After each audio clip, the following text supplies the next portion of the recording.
Tá no ar, podcast do Thiago, mais uma edição chegando aqui, o seu compromisso semanal desse bate-papo leve e atual. Aqui ao meu lado, esse companheiro de bancada, nosso Cid Moreira Caboclo, que vocês já conhecem, Jairo Ribeiro, começando agora um programa especial, né, Jairo? Mais do que especial, Thiagão, mais uma edição e a gente com o coração cheio de gratidão a Deus por mais uma oportunidade e hoje com certeza o papo vai fluir com muita coisa positiva, com a informação que a gente sabe, sempre muito construtiva, porque hoje tem convidado mais do que especial. Convidado mais do que especial, a gente já tinha anunciado já desde o mês passado que a gente estava tentando fechar as agendas e finalmente as agendas bateram. Nosso convidado especial, que você já sabe, ele tá muito na linha Maceió, Brasília, Maceió. Isso. E vem desempenhando aí um trabalho que vem fazendo toda a diferença. Vamos chamar logo ele para aqui para entrar. Então seja bem-vindo, Rafael Brito, tio Rafa, deputado federal por Alagoas, ao podcast do Thiago. Rapaz, que satisfação, o prefeito Thiago tá participando aqui do seu podcast. Para mim estar aqui em Piranha sempre é um motivo de muita alegria e eu queria lhe confessar algo antes de a gente começar. Eu falo com muita gente de Piranhas porque hoje as redes sociais, você sabe disso, aproxima a gente do cidadão, né, na ponta, que as pessoas antes não tinham esse acesso, Jairo. E aí, hoje as pessoas de Piranhas, quando falam comigo, eu sempre, e aí, como é que anda o Thiago? Eu nunca vi, até hoje, das várias pessoas de Piranhas que eu converso, que eu trato, falarem nada, nem médio em relação à sua pessoa e à sua gestão. Todo mundo é uma avaliação extremamente positiva. É sempre assim, o Thiago é trabalhador, o Thiago entrega, o Thiago é atencioso, o Thiago tá sempre aqui. Então, é menino isso bom, né? É menino bom, é um menino bom, Eu não escuto essa não, Jair. Eu não passei por essa. É um menino de ouro, né? Agora, só não complemente essa do menino de ouro. Eu falei, mas me arrependi. Continue, por favor. Agora eu vou dizer a você, viu? Esse cara aqui, esse Jairo, ele tem uma voz tão bonita. Não olhe dentro do meu olho não, senão eu vou me levantar e lhe dar um beijo. Se o cara ficar ouvindo a tua voz, se eu olhar no meu olho, eu já tô me apaixonando. É melhor não olhar pra você não, senão eu vou me levantar e lhe dar um beijo. Tem que ter algo pra compensar. Tem que ter algo pra compensar. A voz de veludo. Mas, Rafael, eu fico muito feliz de ouvir, né, esse feedback seu. Mas eu queria dizer que a gente tem sim se esforçado para a gente fazer aqui um trabalho diferenciado, mas na política ninguém faz nada sozinho. Eu posso até ser muito bem intencionado, eu posso até me acordar cedo, dormir tarde, né, e ser esforçado. Mas se eu não tiver ao meu lado pessoas que sonhem comigo junto, mas que mais do que isso, que possibilite a gente reunir condições para tornar a realidade lá na ponta os nossos projetos, né, tudo aquilo que a gente pensa, a gente não consegue. E aqui eu não poderia deixar de dividir. Tem prefeito por aí que gosta de dizer, rapaz, né, eu sou bom, eu sou isso, eu sou aquilo. Eu digo, eu não sou nada, eu sou esforçado. E posso contar com pessoas que, primeiro, têm compromisso com a gente, segundo, que dá a cara a tapa e vai lá junto com a gente. E você é um desses, né? Você é um desses parceiros que torna a realidade a gente fazer o trabalho que vem sendo fruto aí de aprovação. Graças a Deus, nossa aprovação tem mais de 90%, né? Não é fácil você chegar no terceiro ano de gestão com mais de 90% de aprovação. E a gente sempre consegue, nas minhas avaliações, desde quando assumi, a gente vem medindo e eu sempre penso, rapaz, agora vai baixar um pouquinho. E sempre a gente vem aumentando. Então, isso é muito bom, mas ao mesmo tempo aumenta muito a responsabilidade. Mas enquanto eu tiver parceiros de Piranhas, e você é um grande parceiro aqui por Piranhas, ao longo aqui desse bate-papo aqui, que eu não chamo isso de entrevista nem de outra coisa, porque o propósito disso aqui é realmente a gente estar levando conteúdo de prestar contas do seu trabalho enquanto parlamentar, né, de você enquanto Rafael, porque quem está aqui também quer conhecer um pouquinho mais do Rafael, né, pessoa física, vamos dizer assim, e a gente está aqui, né, de forma descontraída, trocando a ideia, se comunicando, né, com a população, né, parte dessa aqui acreditou em você, que apostou em você, outros que ainda não te conhecem, mas que possam conhecer você um pouquinho mais. E eu queria, antes de mais nada, mandar um abraço todo especial aí para o pessoal que está nos acompanhando também pela rádio, porque tem o pessoal da internet que está aqui acompanhando pelo Instagram, que está acompanhando pelo YouTube, mas o pessoal que está aqui também na rádio. Então o pessoal que está acompanhando aí pela Xingó FM, Piau FM, Independente FM, aquele grande abraço. Dentro de breve estaremos chegando também na região do Ipanema, viu? Então, Rádio Milênio Santana do Ipanema, vai estar também chegando lá, o podcast do Thiago pra gente, tá levando esse bate-papo leve e atual, né? Que é o nosso encontro semanal que a gente tem aqui, sempre às quartas, às quintas-feiras, não é isso, Jairo Ribeiro? E nesse início de bate-papo, Tiago, é muito importante a gente registrar que o Rafael foi uma das grandes revelações da política nessa última eleição. Eu acredito que a grande revelação, mas por trás, né, dessa ascensão, que eu acho que foi muito rápido e muito positiva, diga-se de passagem, mas o Rafael é um camarada que vem talhado, né, com um trabalho que, de uma certa forma, o valoriza e o credencia. Aí nós gostaríamos de perguntar nesse início para o Rafael, quem é Rafael para que a gente entenda um pouquinho da sua história? Rapaz, eu acho que o prefeito Tiago disse a melhor definição do que eu acho de mim mesmo. Eu sou um cara esforçado, mas eu tenho uma coisa comigo que me acompanha desde os 18 anos, Jairo. É gostar de trabalhar. Eu sempre trabalhei, desde os 18 anos eu trabalho. Quando eu tinha 18 anos, eu nem trabalhava, nunca comecei a trabalhar por necessidade, como é a verdade e o caso da maioria dos brasileiros. Mas desde 18 anos, eu sempre gostei de trabalhar, eu fui vendedor, eu vendia arroz, vendi fuba de milho ali na Levada, eu vendia na Rua do Sol, em Arapiraca. Eu não vinha até aqui no Sertão na época, mas eu ia até Arapiraca, fazia o litoral norte. Então eu saía vendendo fardo de arroz, fuba de milho, e eu vendia ali para os atacadistas ou para os supermercados. Na época tinha um supermercado grande lá em Maceió que chamava Via Box, e aí eu ia lá toda sexta-feira à tarde, fazia aqueles pontos de gôndola. Então assim, eu sempre gostei de trabalhar. E, então isso me acompanha na minha vida. Trabalhar nunca foi, para mim, algo que me fizesse me sentir mal. Eu nem gosto de feriado. Quando tem um feriado eu acho ruim. Acho ruim, reclamo de peste. Lá vem outro feriado no meio da semana. E assim, eu acho que isso me ajuda um pouco. E te ajudou muito na comunicação também, que você conseguiu falar com o público, o adolescente, o jovem, o idoso, e nada melhor que o vendedor para entender muito a mente das pessoas. É verdade, a escola da venda ela é muito difícil. É muito importante. Porque primeiro que você quebra uma primeira barreira que todo mundo tem, ou a grande maioria das pessoas tem, que é não confiar em si mesmo.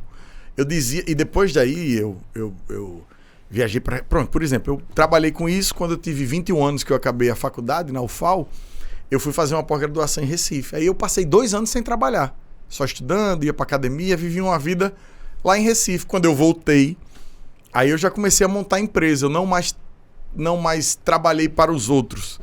Eu trabalhava para mim mesmo, né? Aí montei uma empresa e, resumindo, eu tive uma empresa de distribuição, que aí já foi uma outra etapa da minha vida, que eu tinha na época, na minha empresa, eu cheguei a ter 64 vendedores.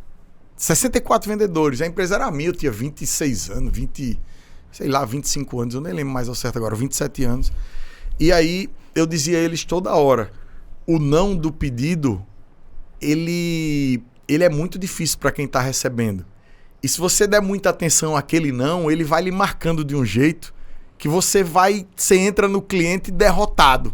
Aí você vai entrar no cara, na minha época era uma pastinha, hoje em dia não, o cara tem palme, mas na minha época era uma pastinha, Tiago, tipo de papel de carta. E a gente colocava dentro daqueles saquinhos plásticos as fotos do produto, as informações, quantos quilos vinha, as embalagens, lá.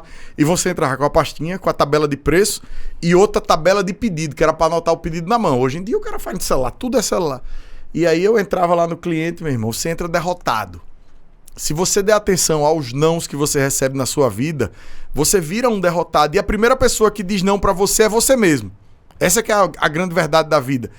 A primeira pessoa que titubeia de manhã cedo, quando você vai sair de casa, é você mesmo quando olha no espelho. Tipo assim, pô, será que eu vou conseguir isso? Eu não sou capaz disso. Hoje eu não tô bem. Eu acho que não vai dar certo. Então, assim, essa é uma primeira barreira que eu acho que a minha experiência com vendas me permitiu aprender a superar isso. Não muda não, até hoje eu penso isso, até hoje eu acho isso. Por exemplo, quando eu cheguei na Câmara lá, eu confesso, vou chegar aqui na Câmara dos Deputados, meu irmão, não sei nada disso aqui. Que tem um monte de gente que tá um tempão aqui, um monte de gente que já tá aqui, que tem DNA, que isso, que escolado já em Brasília. Que já conhece isso, que já faz. Mas quando você chega lá, meu irmão, todo mundo é feito de carne, pele, osso e sangue. Igualzinho.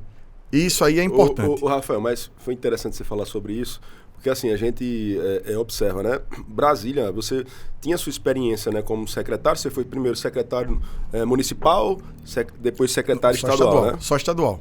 Você não foi municipal, não? Não, fui estadual. Eu achei que você tinha sido secretário municipal. Não, eu fui secretário do Trabalho em 1º de janeiro de 2015. Depois eu fui secretário de Desenvolvimento Econômico e Turismo e depois Educação. Tudo nos 8 anos do Renan Filho. Pronto, eu ainda vou fazer essa cronologia, essa linha cronológica. Mas assim, o que a gente vem observando é porque Brasília, meu irmão, é um universo à parte. Então você vê exemplos de políticos muito escolados, né, a nível estadual. Quando chega em Brasília, meu irmão, é mais ou menos isso que você falou, fica perdido. É que nem segue em tiroteio, é muita gente lá. E para você se destacar, meu irmão, não é fácil. Então, normalmente, o pessoal que chega, marinheiro de primeira viagem, como você chegou, sofre, velho. Demora para as coisas acontecerem. E o que eu observei foi que você muito rapidamente conseguiu se articular de tal maneira que hoje você tem o acesso, a abertura, né, e consegue captar, né, aquilo que é importante para o Estado, para os municípios, de uma forma que parece que tu tem mais tempo. Eu queria que você dividisse um pouco com a gente como é que está sendo essa experiência para você de Brasília, mas mais do que isso, como foi que tu conseguiu tão rapidamente, bicho, saber os caminhos de pedras em Brasília de forma que hoje tu... E ser um dos mais bem avaliados. E se movimenta como um cara que já tá lá há muito tempo, pô. Entendeu? Você tem o que de legislatura aí? 1 ano e... Não tem nem 1 ano, né? Tem 9 meses, 10 meses, 9 meses. Muito pouco tempo, pô. Então parece que tu já tá no teu segundo ou terceiro, né? tua terceira legislatura. 9 meses, é isso mesmo. Não, na verdade é o seguinte, vamos lá. Eu até fiquei orgulhoso esses dias que eu ganhei um prêmio lá que a turma não ganha muito bem não, avaliado. Que é o prêmio do Congresso em Foco. Esse é um prêmio, eu confesso que eu lembro que eu fiz assim, ó, no dia do evento que eles tinham me chamado do Congresso em Foco, eu não sabia que ia ganhar. Eu não sabia. Quem sabe que ganha é quem tá na votação popular, porque como você tá na votação popular, você vê o ranking. Mas quem ganha na votação popular é essa turma de São Paulo. O estado é muito grande, ninguém de Alagoas não consegue, no voto popular, na internet, ganhar o prêmio Congresso Foco. Aí tem o prêmio que é do júri especializado. E tinha o júri especializado da educação. E aí eu digo, rapaz, eu tava lá em Brasília, aí eu cheguei pra minha chefe de gabinete, pra Sônia, e disse, vamos pra festa do Congresso em Foco, que eles tinham me convidado, mandado o convite, eles me convidaram, e pelo menos eu conheço a turma, porque aí... De repente, eu tenho 4 anos pra ganhar, né? E você conhecendo o cara é mais fácil. Aí eu fui lá pra festa e eu lembro assim, um dia antes da festa, eu encontrei com a Jandira Fegali lá na CPMI e a Jandira, aí eu disse, Jandira, amanhã eu vou pro Congresso Foco. Você vai pro Congresso Foco? Eu digo, vou. Ela fez, então você ganhou o prêmio. A Jandira tem 8 mandatos, né? Eu disse, não, Jandira, eu acho que eu não ganhei nada não. Eles não me disseram nada, mandaram o convite e pediram a confirmação. Eu confirmei. Ela fez, eles só convidam quem ganha prêmio. Aí eu cheguei na festa achando que... Será? Eu não sabia, né? E eu não tinha nem vergonha de perguntar. Eu disse, rapaz, e aí, eu ganhei algum prêmio hoje? Aí, resumindo, quando foi o anúncio, né, de 5 parlamentares, somados senadores e deputados, ganharam 2 senadores e 3 deputados e eu um deles. Então, assim, inclusive eu acho que o único de primeiro mandato foi eu que ganhei. Então, foi muito bacana estar lá pendurado na parede. Mas vamos lá, Tiago. Eu acho que o trabalho na educação me abriu portas em Brasília. Por quê? Porque quando eu cheguei lá, muita gente conhecia o que estava acontecendo aqui. Como o que a gente fez aqui foi tudo muito diferente do que estava acontecendo no resto do Brasil, as pessoas sabiam do programa, sabiam o que estava fazendo, o que era que estava acontecendo na educação de Alagoas. E aí quando eu cheguei lá, foi assim, rapaz, eu sei quem é você que isso. Você... Então assim, isso me ajudou muito. Eu acho que tem 2 tipos de deputados em Brasília. Um deputado de nicho, de bandeira, que sou eu. Eu tenho uma bandeira e vou com ela até o final. E tem o deputado generalista, digamos assim. E como eu, no meu nicho, modéstia à parte, acho que tenho um bom conhecimento, uma boa bagagem. Só pra você ter ideia, eu visitei 114 escolas diferentes em Alagoas. E aí quando começa uma discussão, já era ali, Tiago, na Comissão da Educação, que o cara não sei o que, eu disse, meu irmão, já visitei 114 escolas. Quantas tu visitou? Tu não sabe nem do que tá falando. Brincadeira, não é assim que eu falo. Mas eles sabem disso. E aí a turma, não, rapaz, vamos ouvir esse cara aqui que ele passou por ali, entende, ele fez isso, então isso me ajudou muito, sem dúvida, abriu as portas. Eu acho, outra fundamental que eu não posso esquecer, o senador Renan, tô nem falando do senador Renan Filho, ministro Renan Filho, mas o senador Renan Calheiros, o senador de Alagoas, pô, ele me ajudou demais, abriu muitas portas, me apresentou muita gente, me deu muita oportunidade, e ele é um cara que em Brasília, se todo alagoano soubesse a dimensão que é o senador Renan em Brasília, ninguém nem ousaria ter a possibilidade da gente perder uma representação como ele. Essa que é a verdade. Porque o senador Renan, ele é uma entidade no Congresso. Ele não é mais, ele não precisa ser o presidente disso. Ele é patrimônio. Ele é uma entidade, ele é o senador Renan. Então, assim, é muito diferente. E quem tá lá, nota isso. E, assim, óbvio que o meu convívio com ele e a liberdade do ponto de vista de trabalho que eu tenho para com ele, me ajudou muito também. É engraçado que eu fiz essa pergunta, né? Eu tenho uma curiosidade, ficou olhando, né? A gente vê alguns parlamentares que estão lá, ninguém sabe nem que o cara tá lá. O cara não faz uso, né, da tribuna para nada, o cara não entra em nenhuma comissão de nada.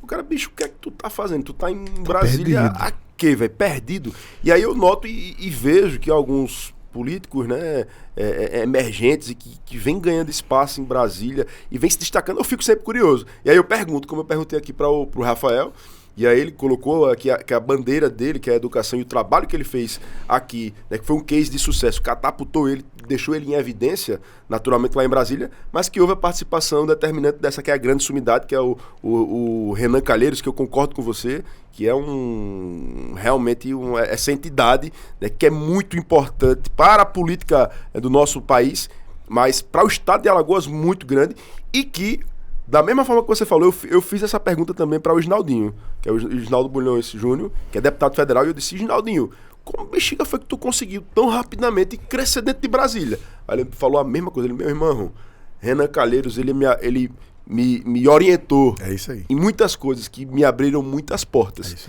Então a gente tem aqui um celeiro de políticos influentes, né, a nível nacional. Acho que Alagoas é um dos pequenos estados, né, dos menores estados da federação, e um dos mais influentes, né? A gente teve recentemente Marcos Beltrão, que foi ministro, né, o Maurício Quintela, que foi ministro, né, a gente teve o Renan Calheiros, que foi presidente do Senado, enfim, hoje a gente tem o Arthur Lira, que é presidente da Câmara. Então, quer dizer, um estado tão pequeno que consegue ter políticos tem vocação pra relevantes, bicho, que está em Brasília hoje em cargos de destaque, que vem, né, fazendo um trabalho diferenciado. E aí onde a gente vê, volta e meia, sempre a gente, quem é que está lá? O personagem participando aí, orientando, né, com toda a sabedoria que ele tem, com os anos que ele tem ali de Brasília.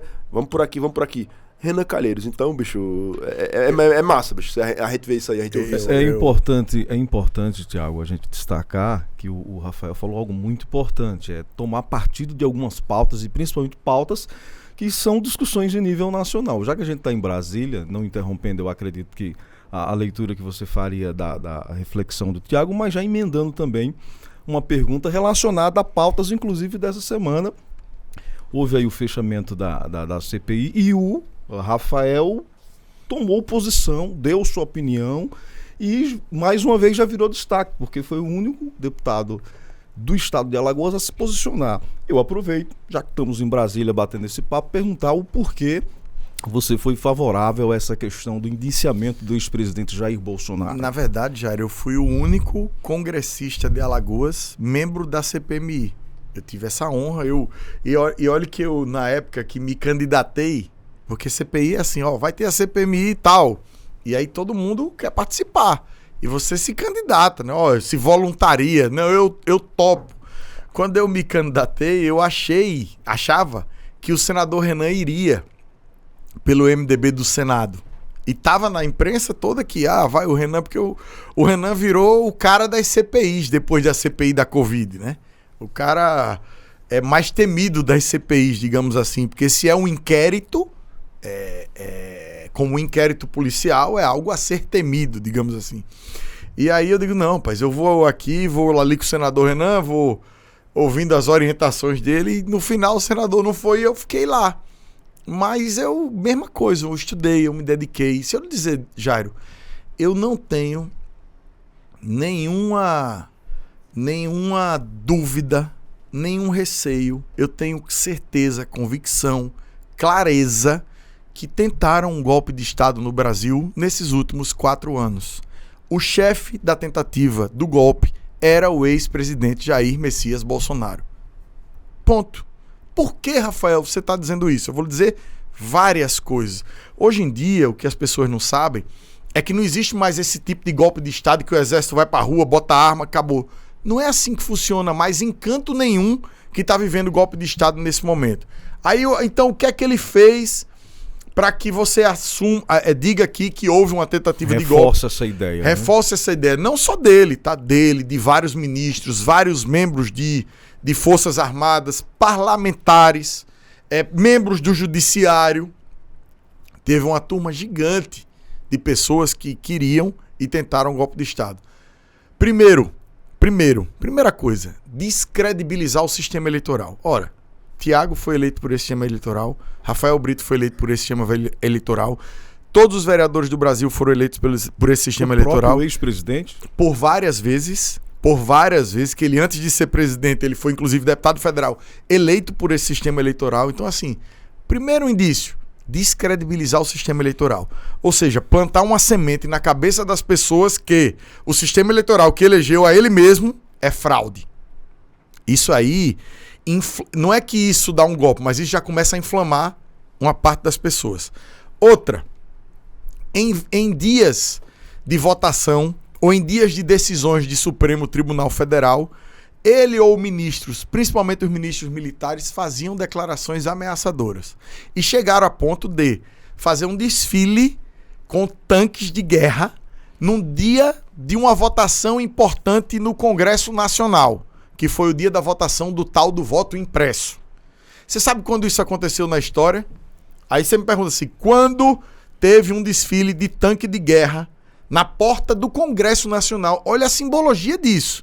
Eu tô lá dentro do Congresso para fazer um voto, para decidir uma coisa, e o governo e as Forças Armadas naquele mesmo dia passam um monte de tanque de guerra na porta. E os filhos dizendo que basta um cabo para fechar não sei o quê, lá. Você sabe quando isso aconteceu na história? Nunca. Pela primeira vez na história, em pleno 2021, isso aconteceu em 2021, acontece um fato como esse. E aí depois veio várias coisas. A gente encontrou minuta de golpe, né? O que é minuta de golpe, Rafael? Você está falando umas coisas que a gente não está entendendo. Minuta de golpe é o seguinte, é um papel que ia virar uma lei ou um decreto ou qualquer outra coisa que faria com que o resultado das eleições das urnas não fosse respeitado. Qual era a estratégia deles ali? Era que implantar na cabeça de uma grande parcela da população que houve fraude, não houve fraude, mas era implantar isso, que o TSE era parcial. Pô, o TSE é parcial, cara. Não existe isso no mundo real, no mundo de verdade. E aí era ou cancelar a eleição, se cancelasse a eleição, dizendo que haveria fraude, ou por suspeição de uma fraude, você acha que quem venceria a próxima eleição, digamos, 60 dias depois? Não tinha como, esse era um golpe.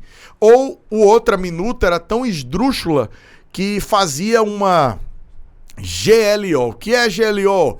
É um decreto de garantia da lei e da ordem. Ou seja, botava o exército dentro do TSE, prenderia o ministro-presidente do TSE, prenderia.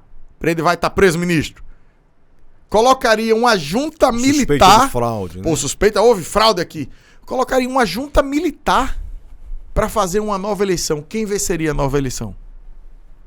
Então, assim, Jairo, eu peço muito a Deus, de verdade, que ele abra a cabeça de muita gente, que é para as pessoas enxergarem o que é fato. E quando a gente está falando aqui disso, ninguém está falando pró-Lula e contra Bolsonaro. O que as pessoas precisam entender é pró-democracia e contra-democracia. Democracia não tem nome, é muito maior do que Lula, é muito maior do que Rafael, é muito maior do que Bolsonaro, é muito maior do que Tiago, é maior do que Renan Filho. Democracia é a liberdade que o desempregado tem de escolher o seu representante igual ao homem mais rico do Brasil. O voto deles ali naquela urna vale igual.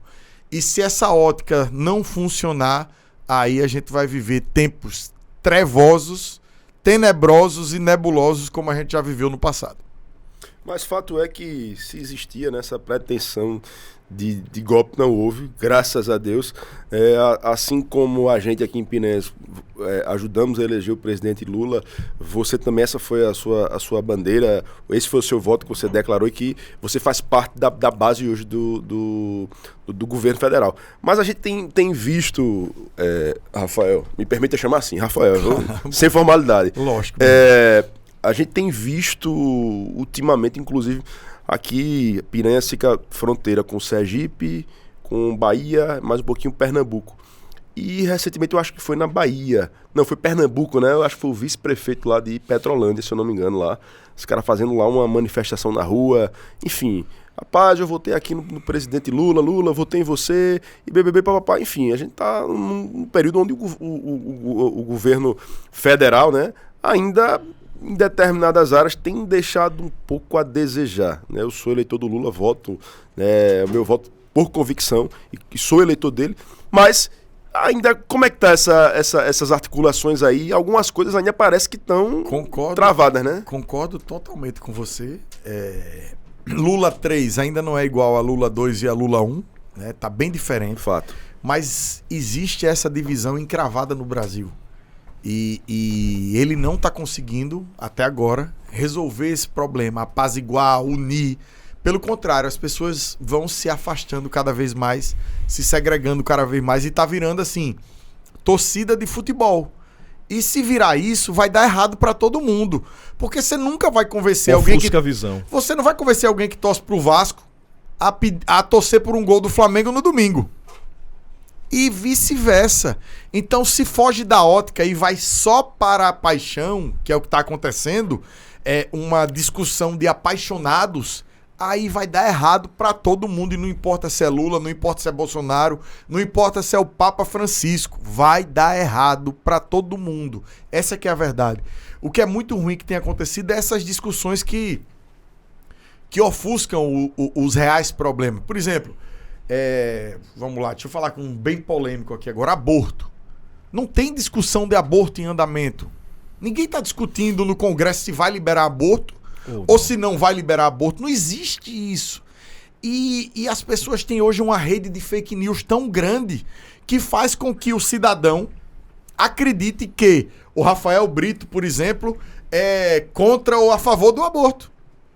Eles fazem uns cards, espalham, e você tem que ficar o tempo todo se justificando por algo que nem está sendo discutido.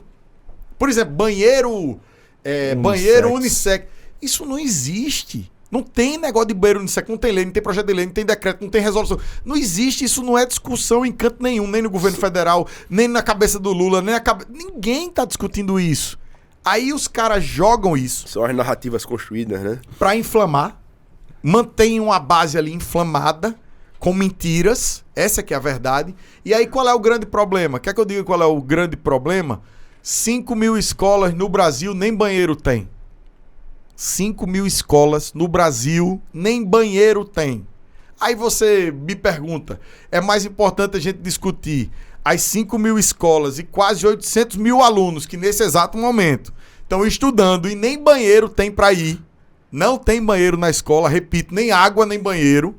Ou é mais importante a gente discutir a mentira do banheiro unissex? Nos últimos 16 dias, a discussão foi Israel e Hamas. Praticamente. Irmão, não tem nada a ver com Israel e Hamas, meu irmão. Eu tô aqui preocupado com o banheiro dos meninos, com a água que não tem. Deixa Israel e Hamas resolver os problemas dele. Hamas, o governo não disse que o Hamas era terrorista. E precisa dizer, meu irmão, alguém que entra na casa de outro, mata uma família, sequestra um filho, metralha cidadãos sem ter nada, sem ter nenhuma guerra, e precisa dizer que isso é terrorista. Isso é bandido, criminoso, vai pagar de qualquer jeito. Então, assim... Aí você cria uma cortina de fumaça, praticamente. É sempre isso. É sempre isso. É sempre isso, Jair. E é como eu disse, é como eu comecei a responder. Eu tô pedindo a Deus que as pessoas abram dos olhos. Porque sabe o que tá acontecendo, Tiago? Isso vale para você e para mim. Você que para o ano vai precisar do voto. E eu que depois vou precisar do voto de novo. O que eu acho é que a sociedade, eu tô fazendo uma discussão até mais ampla, mas as pessoas não estão prontas ainda, a gente, eu também, Rafael, todo mundo, não está pronto para ao mesmo tempo ter rede social e escolher voto. Essa que é a verdade, porque está embananando tudo. Bananando. Por exemplo, chega ali um cara como aquele deputado, vou nominar, Nicolas Ferreira. Porra, cara, como é que um cara daquele é o deputado federal mais votado do Brasil? Me desculpe a ausência dele, eu conheço ele, falo com ele, cumprimento ele. Mas o que é que Nicolas Ferreira, por exemplo, fez para a vida de qualquer pessoa que faça ele merecer ser o deputado federal mais votado do Brasil? A ótica da política tá toda invertida, tá toda maluca por conta de rede social. Antes você escolhia um candidato ou alguém que fosse votar pelo que ele tinha feito pela sociedade. Eu vou votar no Thiago, porque o Thiago melhorou a vida de Piranhas, porque o Thiago paga o salário em dia, porque o Thiago tem um programa social que quem tava com fome hoje tem o que comer. Hoje não, pô. Eu vou votar no Thiago porque ele vai ali na rua e diz que o fulano de tal é a favor contra o aborto e ele... Ou vice-versa. Defender narrativas, né? Hoje, mentirosas. São os lacradores, né? O Chupetinha, como você falou aí, que o pessoal chama ele de Chupetinha, né? O Janones entra lá no... Assim, agora isso é tanto da direita quanto da esquerda, né, Rafael? Não, então hoje... Não, vamos lá. A gente, quando a gente olha, né? E hoje esse universo da internet é onde você vê tudo que está se acontecendo. Parece que a discussão ficou entre direita e esquerda. Isso foi um fenômeno de Bolsonaro pra cá. Ninguém falava isso de direita, político de direita, de político de esquerda, até porque o que é a direita, o que é a esquerda, entendeu? Não, então, eu acho assim, que virou muito quem faz o textão pra lacrar, quem faz o discurso pra lacrar, joga na sua rede social e tem views e tem compartilhamentos, e a gente resumiu o discurso político a narrativas. Dos dois lados. São os extremos. Tudo que é radical é ruim. O regime radical é ruim, remédio demais mata. Tudo que é radical é ruim. O extremo da esquerda e o extremo da direita. Óbvio. Até porque tem extremo. Tem gente lá, por exemplo, vamos lá, a gente usou o Hamas. Tem deputados de esquerda extremista que defendem o Hamas. Pô, pelo amor de Deus, pô. Né? Então, assim, tudo que é extremo é ruim. E aí tem deputados e senadores hoje, e governadores e prefeitos, que não são deputados nem prefeitos para o cidadão. São deputados e prefeitos para a curtida da rede social. Esse é que é o problema. O cara não é mais deputado para o cidadão, não é mais prefeito para o cidadão. O cara é deputado, né, agora para a rede social. Então, meu irmão, se isso aqui vai me dar curtida, se isso aqui vai fazer eu ganhar seguidor, eu vou por aqui, pô. Eu tô preocupado se o menino lá tá sem banheiro na escola, se ele tem que ir, desculpa a expressão, no mato, durante a sua aula. Eu vou botar aqui e dizer que eu sou contra o banheiro unissex. Todo mundo é contra o banheiro unissex. Sim. Isso não é discussão. Óbvio. Quem é a favor de um banheiro que entre menino e menina ao mesmo tempo? Claro que ninguém é a favor disso. Isso é uma discussão ridícula. Ninguém é a favor disso. Agora, em vez de estar discutindo o que a sociedade precisa, aí as pessoas estão discutindo o que repercute na internet. Agora, com relação a isso que você falou, né? Esses discursos, os lacradores, né? Que vão para a Câmara, se inscreve lá para falar lá no plenário, para fazer o vídeo ali lacrando, para retroalimentar o público dele. Como é que é hoje o político que está em Brasília, diante desse cenário onde a gente tem aí os extremos e os lacradores? Ainda é possível se discutir políticas, ainda é possível você ter políticos que vão lá, que estão preocupados com as suas bandeiras, mas mais do que isso, diante desse cenário de que cada um está preocupado com ali o conteúdo que vai gerar em si, no plenário, quem está ali no plenário consegue, bicho, discutir, prestar atenção no que está sendo falado ali na frente? Não. Ali é o seguinte, quando começa ou a esquerda ou a direita radical fazer aquela conversa mole, a gente mesmo se comenta lá embaixo que ninguém nem presta atenção. E qual é o problema do Congresso? É que todo mundo acha que o Congresso é aquilo ali. Porque é o que mais aparece. Então o que a população acha? Mas deixa eu dizer a você, Thiago, se eu puxar pra cima bem muito, tem 40 deputados de esquerda e de direita dessa forma, 30. O resto são pessoas que estão trabalhando. Ou seja, a maioria são políticos sérios que querem realmente fazer o ofício de legislador. Sendo que não aparece. Porque aparece quem lacra, o cara vai lá com a peruca, o outro faz não sei o quê, o outro diz que o Hamas são... Então aí é isso aí. Mas aí a sociedade tem essa visão que o Congresso é aquilo ali. Mas na verdade o trabalho acontece muito nas comissões. Porque eu mesmo não sabia disso. Vários projetos de lei nem pro plenário vão. são matérias que terminam na comissão. Aprova na Comissão da Educação, aprova na Comissão de Constituição e Justiça, já vai para o Senado. Então, por exemplo, na próxima quarta-feira agora, eu vou presidir a Comissão da Educação e provavelmente estará na pauta um projeto de lei que, inclusive, eu fui o coordenador do grupo de estudo a respeito dessa lei. A lei não é minha e o relatório não é meu. O relator é o deputado Diego Garcia. Mas é um projeto de lei para impedir o uso de celular na sala de aula. E é uma grande discussão. É uma grande matéria. Ela não vai para o plenário. Ela vai ser votada, decidida na comissão, depois vai para a Constituição e Justiça e já segue para o Senado. Mas eu achei que isso já fosse proibido. Não, não é. Não. Porque no meu tempo de colégio eu lembro que só nas provas de concurso. Não podia usar. Se tivesse, rapaz, pega aqui. O professor pegava lá e deixava na banca dele só no final do dia. Mas deixa eu lhe dizer, infelizmente, aquela época, Tiago, da gente, você é muito mais novo que eu. Mas precisa, sim, infelizmente, de um instrumento legal, em alguns casos, porque não há respeito. Mas em alguns locais, entre aluno e o professor. Mudou muita coisa. E é rede social, né? Na nossa época a gente não tinha rede social no celular. WhatsApp, Facebook, Instagram, não tinha essas coisas. Não, o meu telefone mesmo, eu tive telefone, porque minha avó me deu, quando eu tinha 16 anos, ela me deu um telefone e eu nem levava pra escola, porque ele era telefone de ligar. Oi, meu filho, tudo bem? Só pra ligar mesmo. Só pra ligar. É do tempo que celular era só pra ligar. E aí tijolão. Você não levava pra escola. Hoje não. O celular na escola, você além de fazer você pode usar ele para o bem, como fazer uma pesquisa na hora de sala de aula, entrar no Google, ver um assunto. Mas você pode ficar ali perdendo tempo em Facebook, em Instagram, em TikTok, lá. E aí realmente há estudos em países mais ricos que o nosso, que inclusive a presença de celular dentro do ambiente escolar tem aumentado o índice de suicídio entre os jovens. Porque isso faz com que as pessoas tenham mais acesso ao chamado cyberbullying, que na nossa época também não tinha isso. O máximo de bullying era o cara ter um apelido, era alguma coisa ali dentro da escola, que a gente sabe que isso aconteceu com todo mundo. Todo mundo. Todo mundo passou por isso, né? Então, assim... mas hoje em dia não, hoje em dia é muito sério. Tem gente ali que pega uma imagem de uma menina ou de um menino e bota aquilo na internet. Isso é um problema muito grande para quem é jovem. Então, assim, esse é um assunto muito sério. É um assunto que nem vai para plenário e que esses extremos, tanto o extremo da esquerda quanto o extremo da direita, se participar da discussão, não é levado em consideração. Tira a atenção do aluno. Mas, assim, eu concordo, né, perfeitamente essa questão do uso do telefone, o seu telefone particular, que você vai acessar aqui o WhatsApp, Instagram, enfim, um monte de coisa, realmente tem que ser fora da aula, né, fora da sala de aula.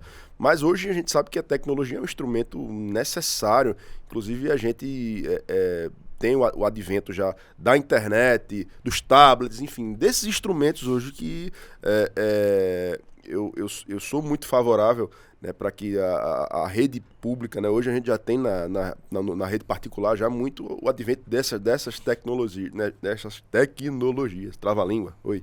Sim. Acontece. E aí a gente, quando você faz um paralelo, né, aquele formato do professor na sala de aula com o quadro negro, né, o piloto, enfim, é uma coisa que tudo vem mudando, a gente vê aí a tecnologia avançando, o ensino à distância, mas ainda existe uma certa...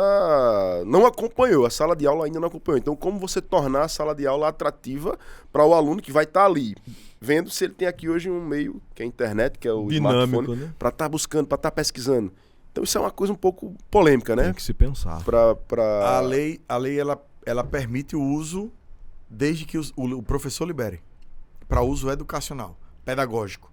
Então é assim, é óbvio que uma escola pode ter um tablet, uma escola vai poder ter seu laboratório de informática e o professor vai ter a autonomia de liberar ou não o uso do aparelho, mas não está nem votado ainda, vamos ver, às vezes muda na hora, vem outro entendimento, mas só para você ter ideia, a Noruega, que é o país que mais investe em educação dentre todos os países no mundo, per capita, disparado o maior país, Noruega, Finlândia, Suécia.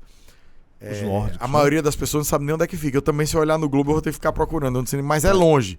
E é uns países bem ricos e bem frios que tem longe daqui.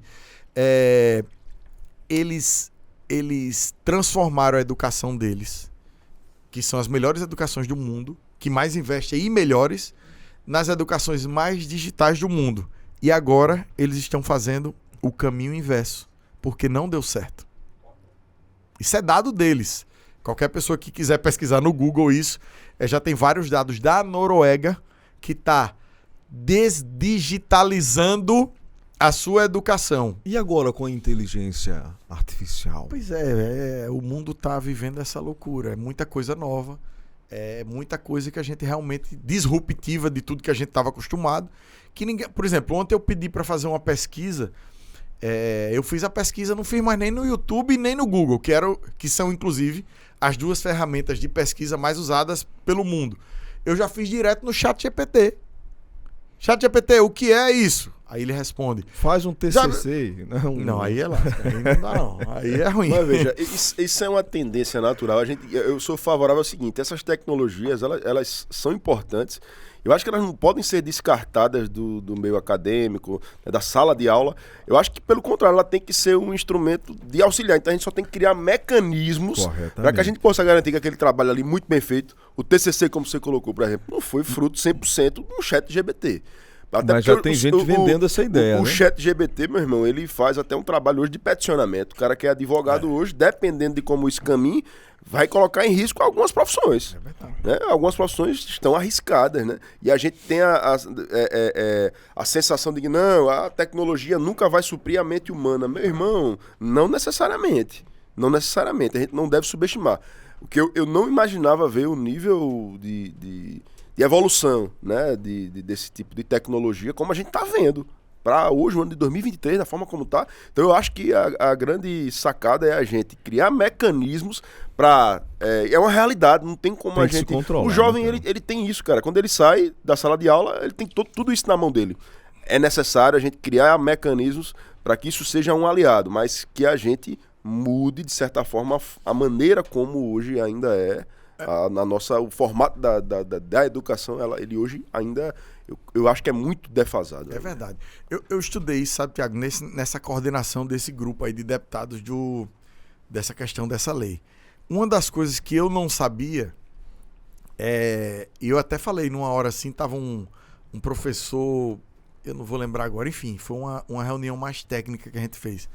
Eu disse, professor, o grande problema é que os alunos, inclusive eu, quando eu era aluno, tinha certeza que nunca mais ia usar a função do segundo grau na vida.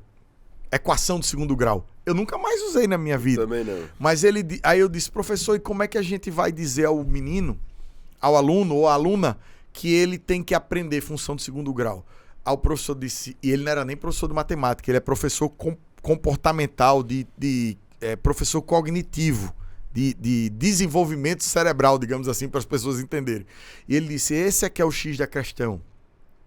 Você não aprende naquele momento função do segundo grau, não é necessário que você vá usar isso na sua vida. Mas aquilo está, naquele momento, desenvolvendo uma área importante do seu cérebro, que vai fazer com que você use isso em outras coisas na sua vida. Áreas. Então, esse é que é o grande problema. Se a gente parar de estudar dessa forma, agora sim, cada país é de um jeito. O Canadá tem técnicas de desenvolvimento cognitivo totalmente diferentes da nossa. A nossa ainda é equação do segundo grau. Para você ter ideia, o Canadá não tem nem avaliação. Você termina o ensino básico lá sem na vida ter feito uma prova. Então eu acho que talvez o nosso mecanismo aqui ele realmente seja defasado.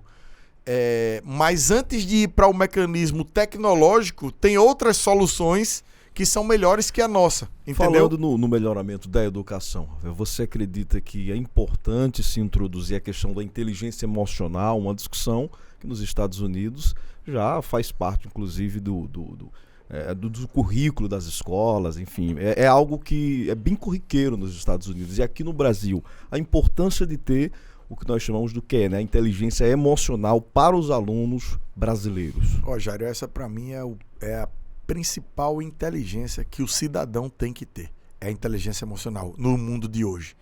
É a principal inteligência que o cidadão tem que ter para arrumar um emprego. É a principal inteligência que o cidadão tem que ter para ter relações positivas na sua vida. É a principal ferramenta que o cidadão tem que ter para poder gerir uma casa, uma família, qualquer coisa. E talvez, você pegou num ponto muito importante, talvez a nossa educação, nesse exato momento, não esteja preparando para isso. Para isso na vida. A inteligência emocional. Para lidar com esse contexto totalmente novo que a gente está vivendo de mundo e tirar as melhores soluções. Eu, hoje em dia, quando vou contratar alguém, eu não faço mais nem entrevista de emprego. Tá aqui, tem 2 Luísa trabalhando. Eu não fiz entrevista nem de emprego com elas. Porque entrevista de emprego não mede inteligência emocional. E hoje em dia, você não tem que contratar quem sabe fazer qualquer coisa. Porque as ferramentas estão aí para ajudar o cidadão a aprender a fazer. Por exemplo, eu vou contratar alguém para minha rede social. Não sabe editar vídeo. Meu irmão, se entrar no YouTube, perder um dia, vai aprender a editar vídeo, fazer isso, botar qualquer coisa. Então não é esse tipo de diferencial mais que tem que se precisar. Você tem que contratar as pessoas que acreditam em propósito, e é isso que está acontecendo. Por exemplo, para não falar da nossa realidade, mas vamos falar assim de uma empresa de vitaminas. Ela hoje tem contratado pessoas que acreditam de verdade que aquela vitamina vai melhorar a vida do cidadão. De uma empresa de bebidas, ela contrata pessoas que usam cerveja, que acha que cerveja relaxa, que é uma coisa boa. A empresa de refrigerante, ela contrata pessoas que trabalham pela melhoria do... Eu estou tentando explicar algo que é muito complicado, mas é muito mais propósito. Que a marca seja você. É muito mais... Estilo Michael Jordan, é né? muito propósito. Jordan. Olha, eu vou trabalhar com o prefeito Tiago porque eu acredito no prefeito Tiago. É totalmente diferente. É muito melhor o Tiago contratar alguém que acredita nele e no trabalho dele para ser o secretário de educação e tenha inteligência emocional do que ele trazer para Piranhas o melhor professor da Universidade de Brasília para ser o secretário daqui. Eu tenho certeza absoluta que a primeira opção é a que vai dar certo. É propósito. É você acreditar no que você está fazendo e você ter inteligência emocional e ser sempre proativo para poder querer antecipar o que as pessoas esperam de você. Eu acho que esse é o sucesso da vida. Porque tem muita gente que assim, espera ou vai fazer só o que é pago para fazer. Essa aí pode até dar certo, mas vai ter um limite, vai ter um teto. Ou espera ser demandado. Profissional que espera ser demandado e profissional que só faz o que ele é pago para fazer, vai ficar ali. Agora aquele que está sempre à frente, por exemplo, eu tive uma reunião com o Tiago hoje, conheci o Tiago hoje e vou trabalhar para o Tiago. O Tiago gosta que eu já venha com as respostas sobre isso, o Tiago sempre me pergunta sobre quanto isso vai gastar.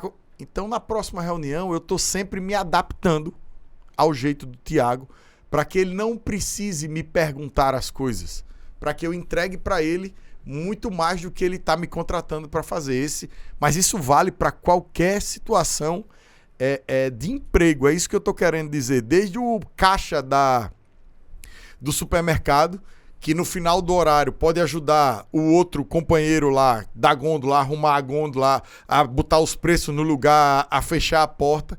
Ou seja, é sempre fazer a mais do que as pessoas estão esperando de você. Esse aqui é o grande sucesso hoje na vida.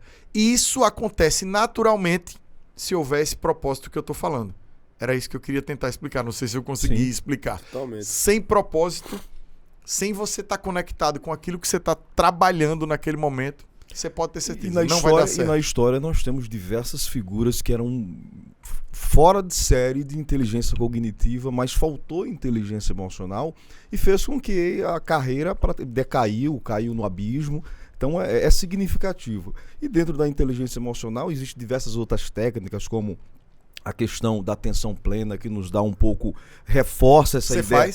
Você faz, Jairo? Eu tenho uma certa forma, eu tenho uma formação em coaching. Você consegue fazer até quantos minutos? Eu já fiz, acho que meia hora. Porra, é muita coisa, cara. Como eu trabalhei um pouquinho com espiritualidade, eu fazia muita meditação. De meditação. De meditação. Atenção plena. Chama Mindfulness. Mindfulness. Deixa eu dizer a você, eu fiz isso durante a pandemia. Dá pra fazer uma meia Eu fiz hora. o meu máximo 13 minutos, 14 minutos. Foi o máximo que eu consegui fazer. Agora, Mas como é? Isso é um método que existe? Não, Estar presente, sentir a realidade. É uma estar coisa presente. assim, não tem nada a ver com religião, tá? Só para as pessoas entenderem. é uma meditação. A gente não vê aqueles caras budistas meditando, mas é aquilo mesmo. Mas hoje em dia, por exemplo, você pega o celular, você bota aqui um fonezinho de ouvido e tem aplicativos, ou no YouTube, ou no Spotify, ou em qualquer canto que diz assim, ó, mindfulness ou atenção plena para relaxar. Aí você tem lá de 5 minutos, de 3 minutos, de 4 minutos, e aí você vai com aquele fone e a voz e os sons vão lhe guiando. Isso. Acho que as pessoas valem a pena muito É o não fazer. pensar. É o não pronto. pensar, é estar presente. É uma faxina no seu cérebro. A musculação, Isso. praticamente quando você está fazendo um treino de perna, você não pensa em nada, a não ser no que você está fazendo ali. É mais ou menos uma atenção plena. É uma faxina no seu cérebro. Porque o seu Não cérebro, tem como pensar em ele mais tá nada. sempre tão rápido, pensando em tanta coisa, em tanto problema, com ansiedade que faz você ali durante... Agora eu vou dizer a você, só consegui 14 minutos. Porque você começa com 3 minutos, com 4 minutos, com 5 minutos, aí você vai evoluindo. É uma forma de desacelerar. De desconectar de tudo. E aí no meio, às vezes, o cara não dorme, não. Não, eu não dormi porque eu fazia sentado, mas eu não dormia, não. Mas tá sempre a voz falando e dando comandos. Ah, entendi. A voz lhe dá comandos. Eu achei que era só, tipo assim, uma coisa bem zen, tipo um sonzinho de fundo. Não. Uma das grandes Respiração. uma das grandes Isso. literaturas é O Poder do Agora, aquela série de livros que te ajuda a manter Ô, Jair, a eu tô me atenção apaixonando por você mesmo. Eu vou até desvirar. Você é coach, faz atenção plena, tem essa voz, diga, Thiago. E cuidado que ele faz hipnose, viu? Ave Maria, então é isso. Mas, Rafael, a gente já falou um pouquinho sobre Brasília, né? Agora sobre Vamos voltar para educação. Alagoas? Não, voltar um pouquinho para Alagoas, porque hoje você está como deputado federal, mas você iniciou, foi o governo Renan Filho, né? O Tiago, Você passou Secretaria do Trabalho? Permita-me, Tiago, antes de você voltar a Alagoas, Permita-me.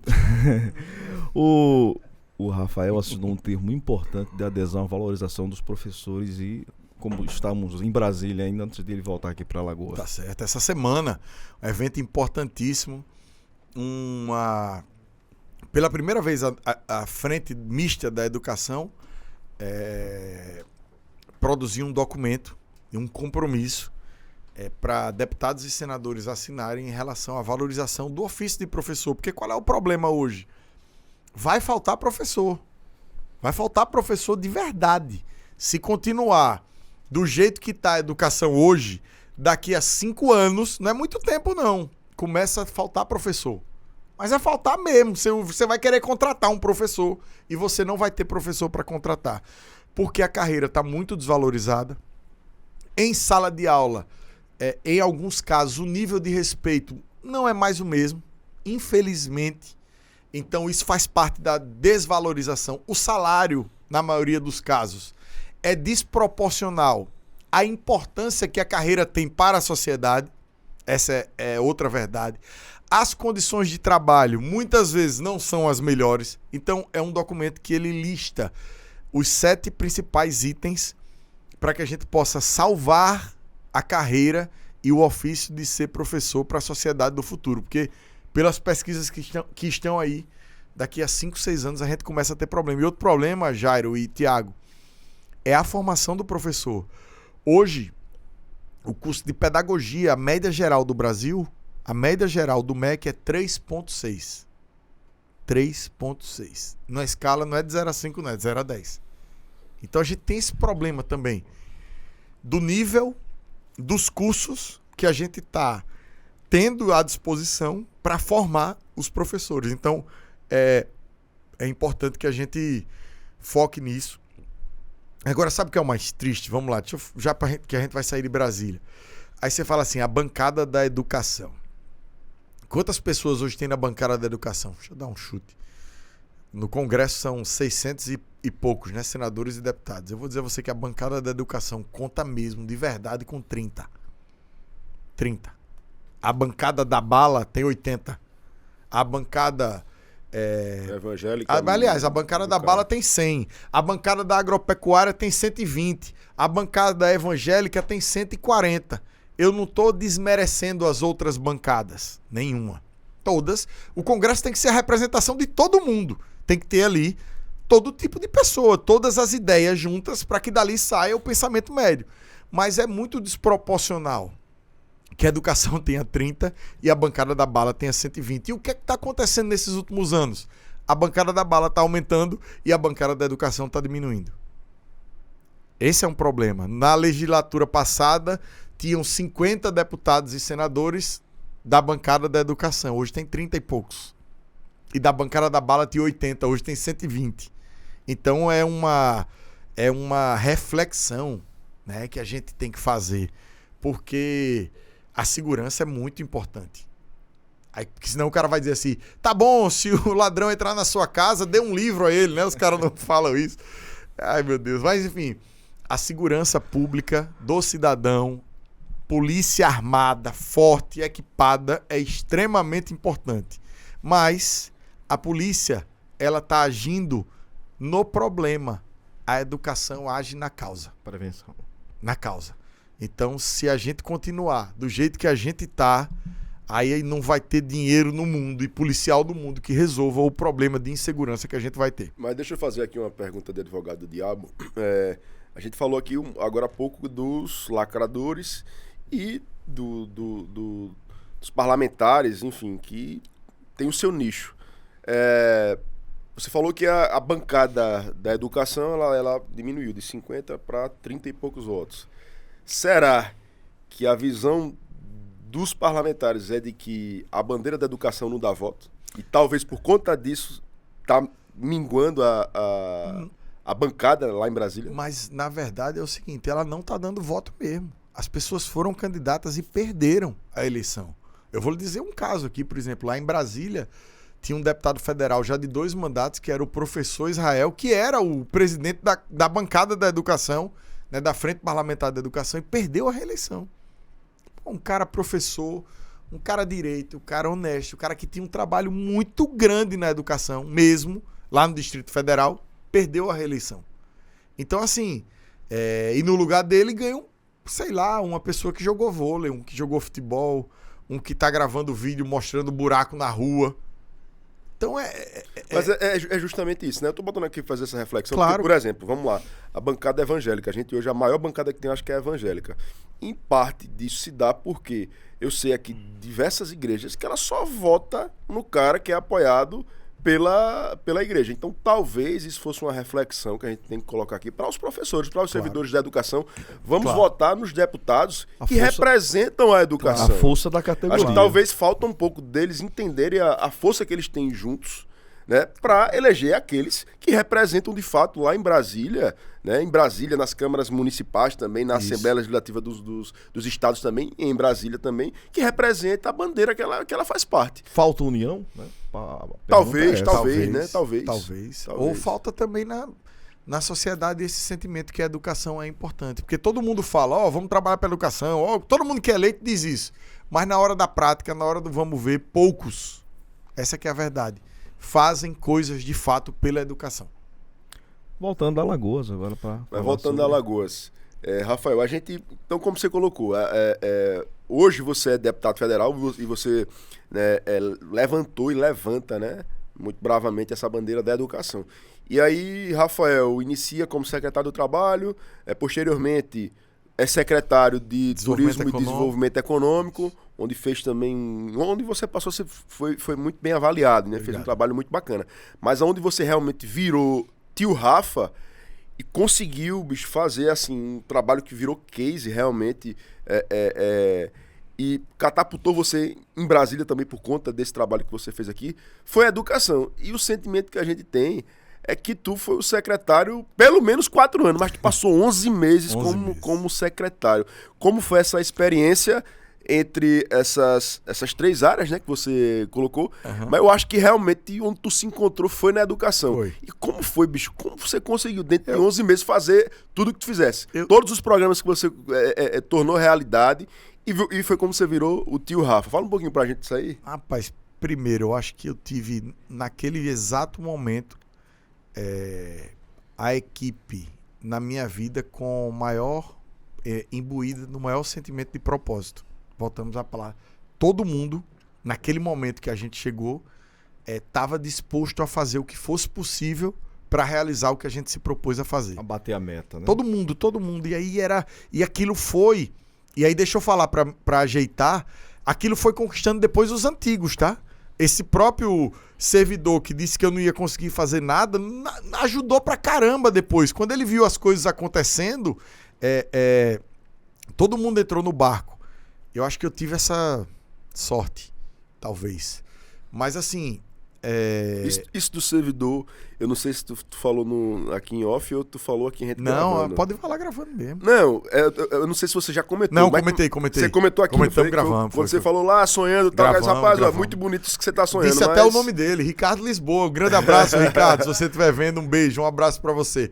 Mas enfim, então assim, quando eu cheguei lá na educação, eu tinha orçamento.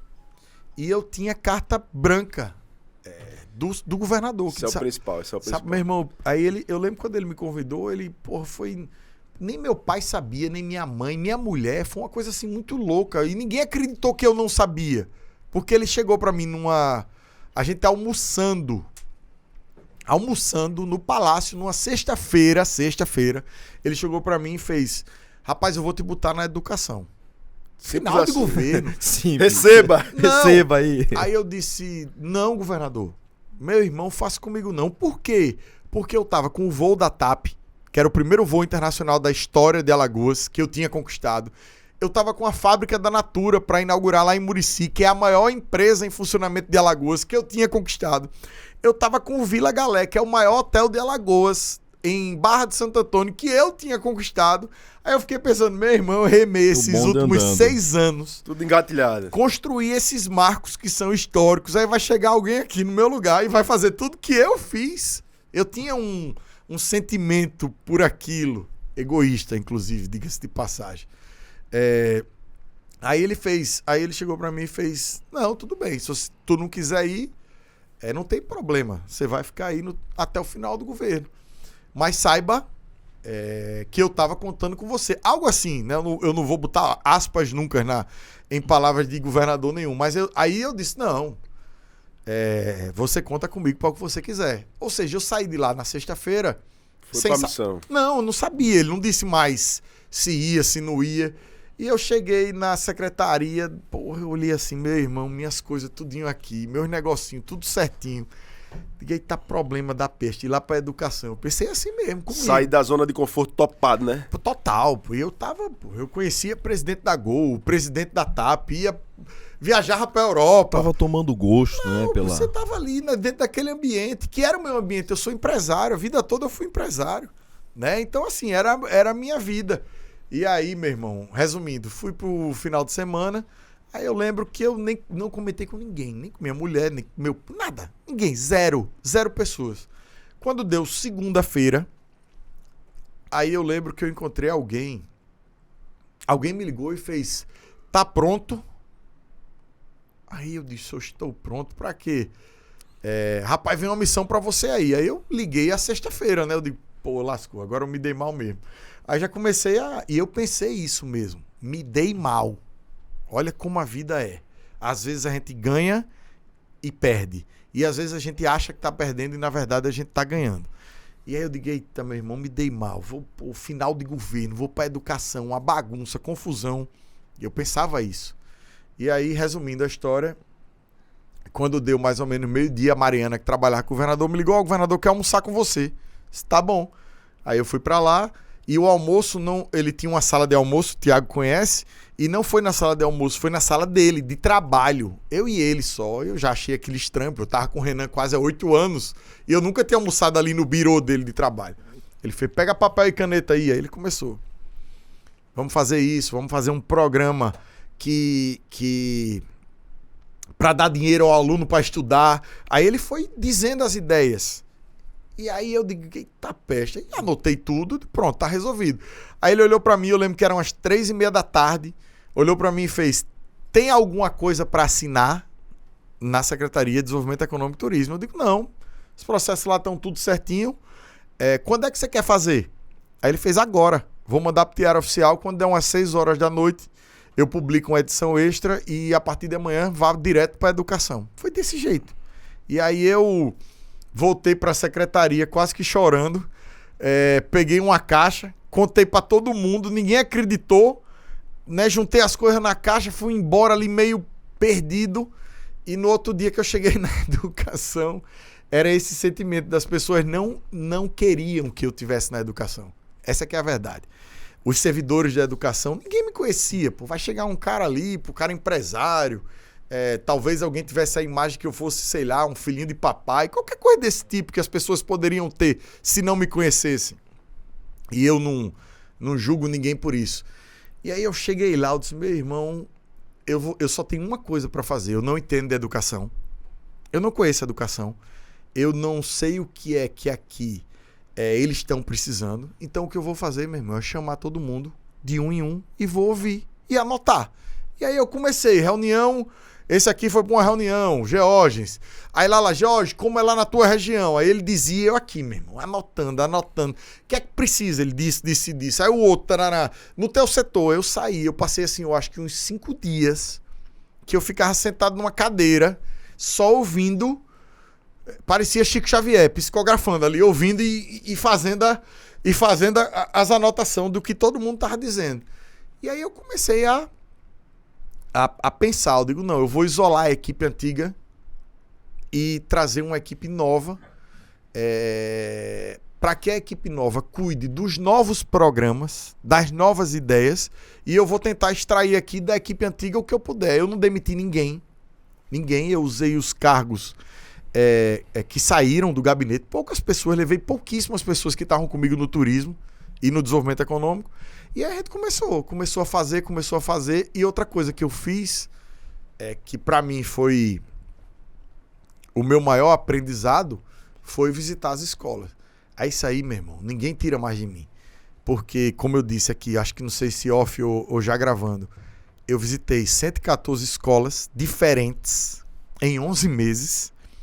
Aí eu posso dizer aqui, sem medo de errar, ninguém nunca na história de Alagoas visitou 114 escolas diferentes. Aí eu digo sem medo de errar. Nunca ninguém.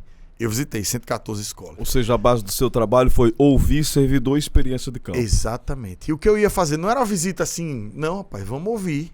Do mesmo jeito que eu já tinha ouvido as cabeças da secretaria, eu digo agora é hora de ouvir alunos, professores, merendeiros. E aí, meu irmão, dali surgiu professor mentor, vem que dá tempo, cartão escola 10, mais merenda, meu transporte novo, equipe escola, enfim, foram 14 ou foram 12 programas diferentes, eu nem lembro mais os nomes. De 11 meses, ou seja, uma média de mais de um programa por mês. E esse contato com as pessoas, com os alunos, surgiu o tio Rafa. Mas o tio Rafa, eu vou dizer como foi. Tio Rafa a gente fez início de 2022. Não, mentira. Final de 2021 a gente fez a aula da saudade. Eram os alunos do 3º ano que estavam indo embora, né? Acabando, concluindo. Eu tinha entrado na secretaria em março. Então, aí aulão da saudade ali no Teatro do Centro de Convenções em Maceió. Cabem 1.200 pessoas. E aí o Renan Filho tinha um outro compromisso. E normalmente o governador, o prefeito, é sempre o último a falar. E nesse caso ele foi o primeiro, na abertura do evento. E aí ele fez, eu tenho que viajar, lá. E eu vou deixar vocês aqui com o secretário Rafael Brito. Ele falou assim, aí lá no meio do teatro, um gaiato, como sempre, tem sempre um gaiato na vida, dá um grito, ele é o tio Rafa, lindo, aquela fuleiragem. E aí, meu irmão, do nada, aí o Renan falou assim, eu tenho isso em vídeo, tá? Eu tenho isso em vídeo. Aí o Renan falou assim, oxe, vocês agora estão chamando ele de tio Rafa?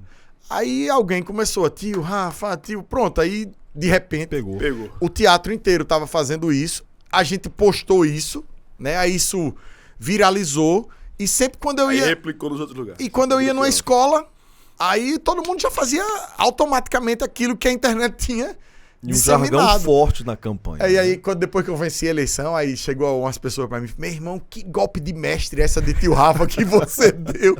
Eu digo, eu queria saber quem foi o gaiato que deu o grito, que até hoje eu não consegui descobrir. Ô, Rafael, mas você teve essa experiência, então, né, como secretário e tal. Como foi essa construção para Rafael ser candidato a deputado federal? Eu nunca pensei em ser candidato. Foi surpresa também? Vou lhe dizer como foi. Totalmente surpresa. E eu tenho acreditado cada dia mais nessas coisas que a vida lhe impõe, não é você que vai atrás. Propósito divino. Não tem jeito. Porque assim, eu não ia ser candidato, eu fui indicado a ser vice-governador do governador Paulo Dantas na eleição indireta na Assembleia Legislativa.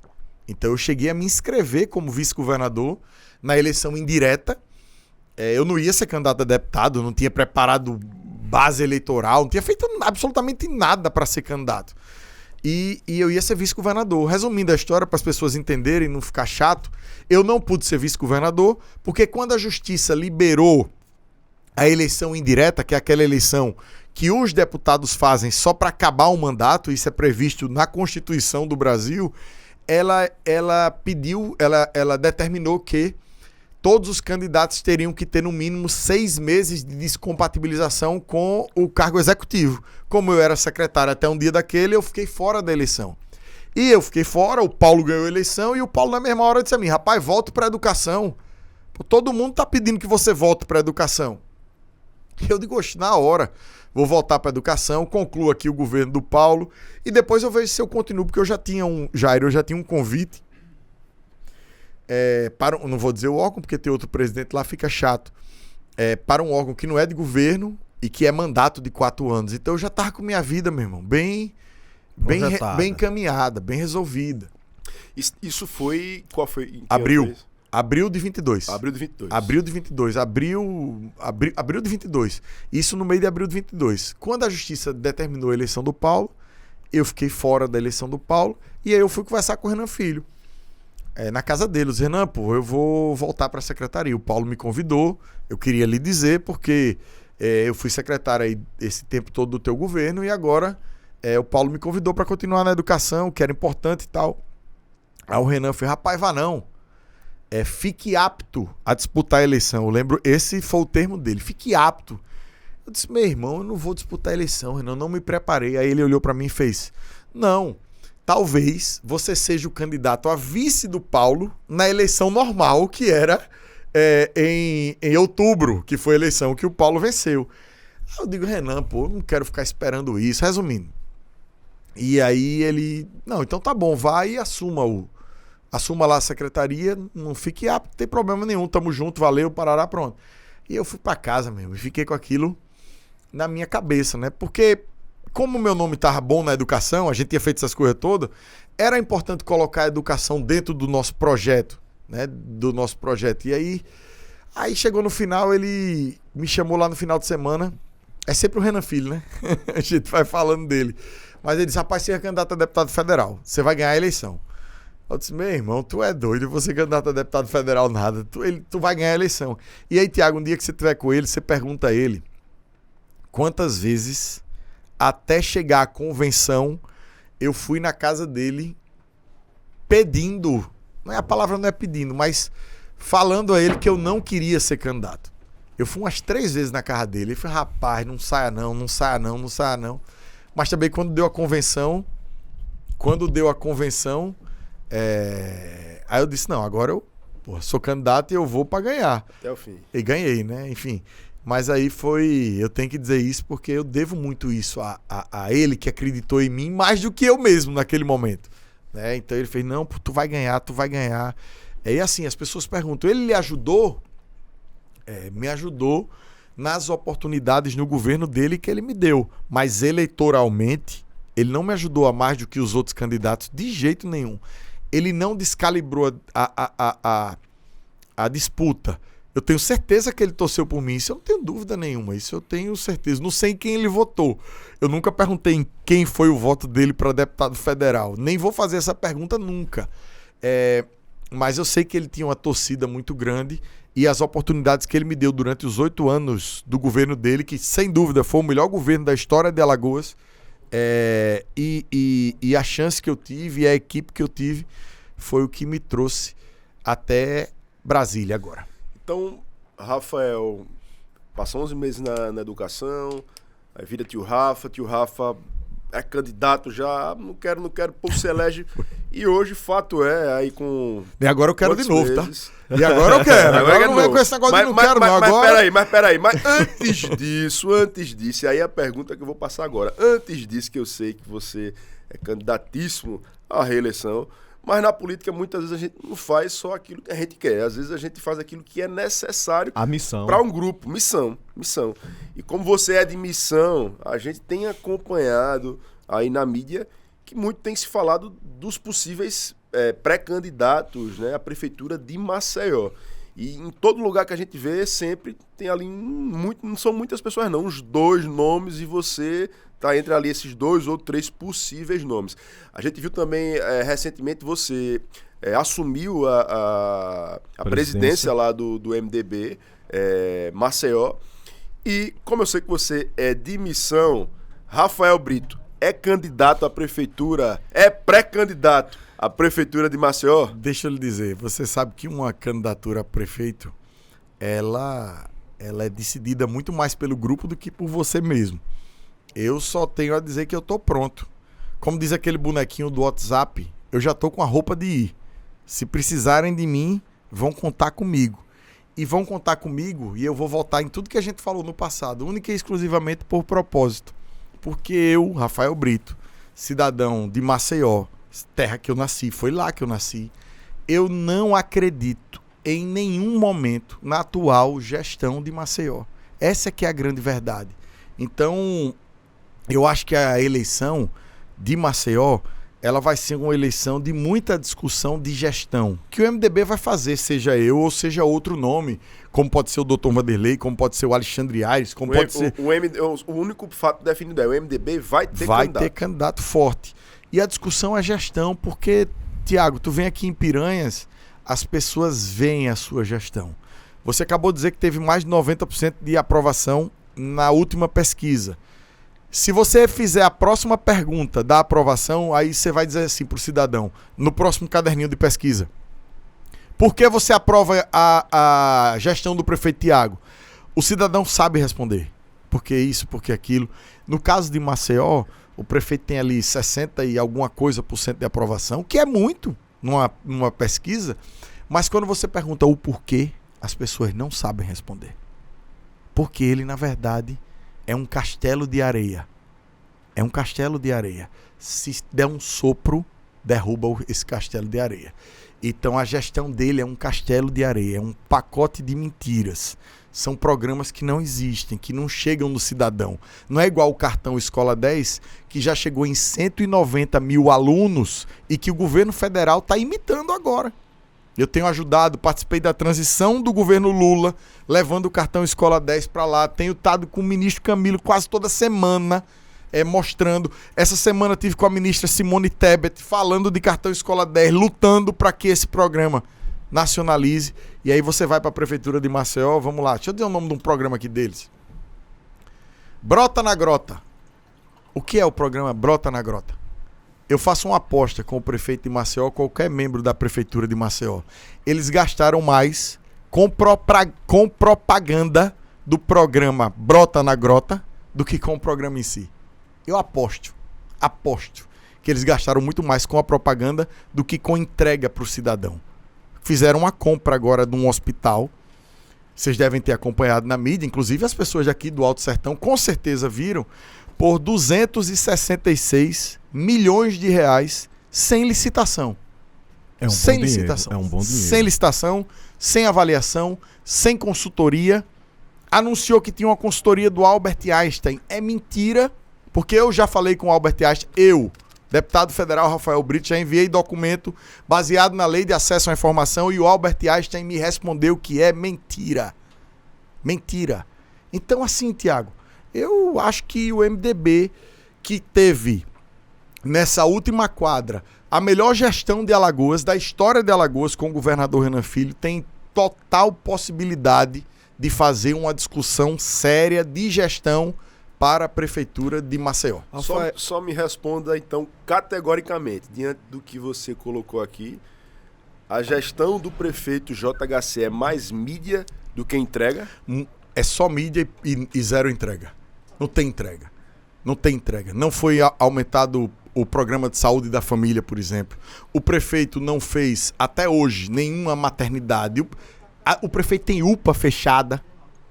É só lorota, é só só migué, é só conversa mole. E isso não se sustenta durante uma eleição. Porque hoje em dia, sabe, Jairo? E é assim pra todo mundo. O cara chega ali, Tiago, você vai votar em quem pra prefeito? O cara diz, eu vou votar no fulano e tal. O cara não tá avaliando isso agora. É claro que isso é um indicativo. Mas durante a eleição, o cidadão vai parar pra analisar em algum momento. Em algum momento ele vai parar pra analisar. Rapaz, eu vou votar nesse cara mesmo. E assim, o Tiago vai pra uma reeleição, eu vou pra uma reeleição um dia na minha vida. E o que eu acho que tem que mudar na sociedade pra todo mundo, pra mim, pro Tiago, para o prefeito de Maceió, para o presidente da República, não é porque o cara tá no mandato que ele tem que ser reeleito. A ótica tem que ser ao contrário. O cara tem que ser reeleito se o cidadão achar que realmente vale a pena. Não é aquela história que a gente escuta em reeleição. Homem, ele já tá aí, deixa ele trabalhar. Já tá aí, deixa ele mais um pouquinho. É o contrário. As pessoas precisam, em reeleição de todos os cargos, serem mais críticas. Serem mais críticas em relação a quem está no comando. Essa que é a verdade. O cara só pode ser reeleito se valer a pena, de verdade, a reeleição daquele cidadão. Nós falamos de números aqui, inclusive... Como vale a pena reeleger o prefeito Tiago. Falamos aqui dos números do Tiago. Você também falou... Foi muito sincero na sua avaliação da performance do governo federal, do presidente Lula. De 0 a 10, qual avaliação você faz do governo do JHC? 1,5. 1,5. É uma boa nota pra ele. Não passa no teste, então. Não passa nada. 1,5. Acho que 1,5 é uma boa nota pra ele. JHC e sua turma, 1,5. Tem alguma observação? E se eu fosse prova? um professor, depois desse hospital, eles perderam 2 pontos. Aí não tem, vai zerar. Zerou. Ficou abaixo de 0. Totalmente, abaixo de 0. Tá totalmente reprovado. Essa é que é a verdade. Já se manifestou a prefeitura, o prefeito de JHC, alguma coisa com relação a essas questões todas que a gente vem sendo veiculadas na mídia? Nada. Zero.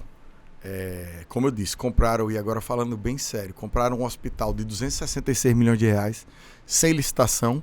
Segundo as avaliações do mercado, o hospital não vale 120 milhões, ou seja, compraram um hospital, repito, sem licitação, pelo dobro do preço que dizem que o hospital valia. E eu vou lhe dizer por quê. Porque anunciaram que o hospital tem 220 leitos. Não tem 220 leitos. O hospital tem 75 leitos. Tá faltando transparência nessa aquisição? Total. Eu já pedi, inclusive, à prefeitura, baseado na Lei de Acesso à Informação, cópia do processo que levou à aquisição do hospital. Eu acho que vence o prazo na próxima semana, no dia que vai ao ar. Vence nessa quarta-feira, na terça-feira vence o prazo. E eu estou aqui pedindo a Deus, a Nossa Senhora, que ilumine as pessoas da Prefeitura de Maceió para que eles possam responder. Porque se eles não responderem, o que cabe a mim como deputado federal é, mais uma vez, procurar a justiça, procurar os órgãos de controle para que Eu nunca fiz isso na minha vida, Jairo.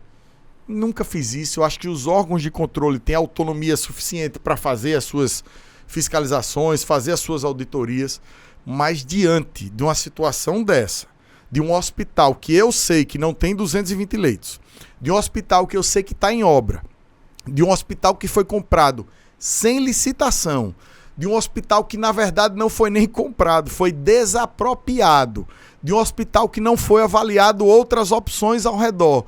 Eu preciso, como deputado federal de Alagoas, e era bom que todos os outros fizessem isso, cobrar aos órgãos de controle uma resposta para isso que a gente está acontecendo. Inclusive, alguns vereadores de Maceió fizeram uma petição para observar a transparência. Deixa eu só concluir um negócio. Eu torço de verdade para eu estar errado.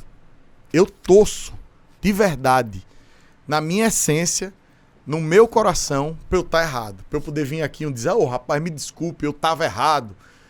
Porque eu torço para dar errado. Eu não torço para dar... Ou eu torço para dar certo. Eu não torço para dar errado. Eu torço para Maceió ter um hospital. Eu torço para Maceió ter programa de saúde da família. Eu torço para Maceió ter casa para as pessoas. Eu torço para Maceió ter creche. Que eu ofereci à prefeitura de Maceió, Tiago. 20 creches, eles não aceitaram nenhuma. Pra que algo mais criminoso do que isso, Jairo? Ou seja, o governo do estado quis construir 20 creches, a prefeitura municipal não aceitou. Não, igual quantas a gente construiu aqui em Piranhas? 2 creches crias a gente tem aqui em Piranhas. Pronto, igual a gente construiu aqui em Piranhas, que o prefeito Tiago já colocou aí 400 meninos estudando numa creche, comendo, tendo acesso a conteúdo pedagógico, gerando emprego para professores, auxiliares. A gente ofereceu 20, Jairo, 20, isso tá documentado para a prefeitura de Maceió. Inclusive, tem 2 creches já prontas há 6 meses e as creches estão fechadas. Isso é tacanheza, é coisa pequena. É não pensar no próximo. E aí é como você diz, meu irmão, algo muito maior do que todos nós está olhando para tudo isso. Você pode ter certeza. E o cara que nega uma creche a uma criança, para uma mãe poder trabalhar ou para um menino poder comer, esse cara com certeza vai ter uma dívida muito grande para pagar com algo que é maior do que a gente. Isso aí eu não tenho dúvida. E a lei de causa e efeito não falha. Falha não, uma hora ela chega. Vamos aguardar. Ainda está dentro do prazo, né? A gestão do município de Maceió, o prefeito de JHC, certamente vai, né, apresentar aqui alguma coisa. Se Deus e quiser. assim como você falou também, a gente torce muito para que isso, né, seja realmente um grande equívoco que... E eu me comprometo aqui, tá gravando, filmando. Se eu tiver errado, eu vou ser o primeiro a vir aqui e dizer, rapaz, lembra o que eu disse aqui? Eu estava errado. Houve uma consultoria, o valor era aquele mesmo, eles avaliaram outras opções, eu vou ser o primeiro. Mas eu tenho certeza que eu nunca virei aqui para dizer isso. O que chama a atenção é o silêncio, né? Que até agora realmente não foi falado nada. Mas enfim, eles estão dentro do prazo. Mas, Jairo Ribeiro, rapaz, a conversa aqui fluiu como sempre flui aqui no podcast do Tiago. Mas a gente, se eu pudesse, eu passava aqui o dia todo. Mas assim, infelizmente o nosso federal, a agenda dele é muito corrida. A gente teve, meu amigo, que... Nosso federal, Fizemos quantas horas aqui de podcast? Deu 1h30. Se eu pudesse, a gente fazia que nem a live do Bolsonaro, que foi 4 horas. Né? Ou mais. Não, mas não vamos fazer não, que ele tá inelegível por causa dessa live. Mas enfim, deixa aqui então, deixa para uma próxima oportunidade, você voltar aqui. Quando você estiver aqui pela região, a gente faz aqui novamente. Claro. Quem sabe quando você... for prefeito de Maceió, ou enfim. Mas quer dizer, antes disso, porque eu sei que você é um cara que anda muito, você tem essa característica, você não faz política de 2 em 2, de 4 em 4 anos, você faz política todos os dias. Ouvindo o povo. Você faz, né, do seu dia a dia realmente um propósito, né, de vida, né, e isso eu posso testemunhar enquanto parceiro político seu, e fico muito feliz, Rafael, de ver a sua evolução política, né, de ver como você vem crescendo, ganhando espaço, né, e projeção, né, nacional aqui no nosso estado. E a gente fica muito feliz de poder ter essa oportunidade aqui, de estar prestando contas do seu mandato, de estar, né, falando um pouquinho mais, porque às vezes a gente vê o político, né, ali pela rede social e a gente não consegue se aprofundar, né, como a gente se aprofunda aqui num programa aqui de 1h30, mas aqui o espaço está sempre aberto, meu irmão, saiba disso, né, eu queria que você também deixasse a sua mensagem aqui para quem está nos acompanhando aqui pela internet, pela rádio. Daqui a pouquinho a gente conclui, né, Jairo Ribeiro? É isso aí, Tiago. Numa política com tantos nomes decepcionantes, nós temos Rafael Brito. Que voz bonita, né? Dizendo isso. Eu quero essa gravação. Eu quero essa gravação que eu vou jogar depois. Olha. Um abraço, Rafael. Obrigado. Queria muito obrigado, Jairo, de verdade. Obrigado aí por ter nos ajudado na condução desse podcast. Tiago, queria te agradecer pelo convite. Dizer que é um orgulho muito grande para mim, uma satisfação de verdade ter essa aproximação com você. Piranhas está de parabéns porque tem à frente o melhor prefeito de Alagoas hoje, que é o prefeito Tiago Freitas, e isso as pessoas precisam saber. Queria Deus que você fosse, por exemplo, depois que acabar aqui Piranhas, o prefeito de Maceió, ou governador de Alagoas. Eu tenho dúvida que ninguém chegaria num podcast para falar as coisas que eu falei aqui em relação ao atual prefeito, em relação à sua gestão, em momento algum, porque você é um cara de bem, vem de uma família de bem, de pessoas decentes, de pessoas que defendem aqui o Alto Sertão, principalmente de Alagoas. E eu sou muito fã de todos, do seu pai, do desembargador Washington, do Inácio, que é um grande amigo, um querido amigo, um contador de histórias. Eu digo, Jairo, que o Inácio é um dos melhores oradores que Alagoas já produziu, e da nossa Melina, que é sem dúvida a melhor secretária de cultura da história de Alagoas. A Melina sofreu na cultura o que eu sofri quando eu entrei na educação.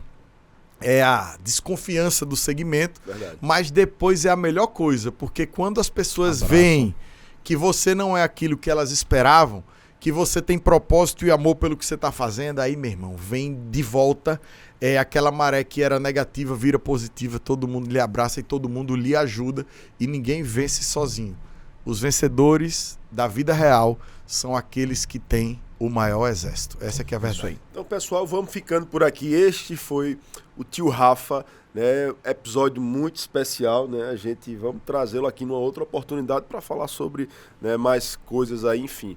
Foi muito bacana, espero que você tenha gostado também desse episódio que nós fizemos aqui do podcast do Thiago, que é o nosso encontro semanal, você que está acompanhando pela internet e também aí para a rádio, fica ligado que semana que vem tem mais um episódio do nosso bate-papo leve e atual. Jário Ribeiro. Podcast do Thiago, um bate-papo leve e atual. Até a próxima semana então, vamos ficando por aqui, tchau, tchau. Valeu.